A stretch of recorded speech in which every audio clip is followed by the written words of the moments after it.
นาจึงหอบความฮักร่อนเร่แรงมาหวังพึ่งพาสาวเมืองปากสันอยากสร้างตำนานฮักของสองฝั่งแต่กลัวใจพลันสลายจึงหอบความฮักมุ่งหน้าลงใต้สาวคำมวลว่าจังใดใจว่างว่านอสวรรค์เขตกับผู้งามกระดออยากพ่อเด็กคนหูใจ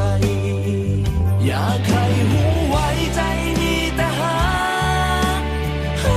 กสาวลาวเชื่อในความดีของคนลาวที่มีมาอายได้แต่หวันสิได้พบพ่อน้องลาคนงามสาวเมืองจำปามาเป็นคู่ใจ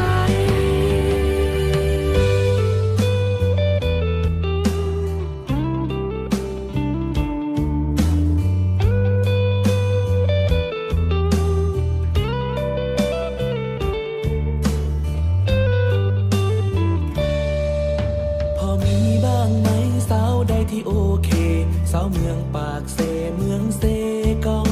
ไออยากสิลอ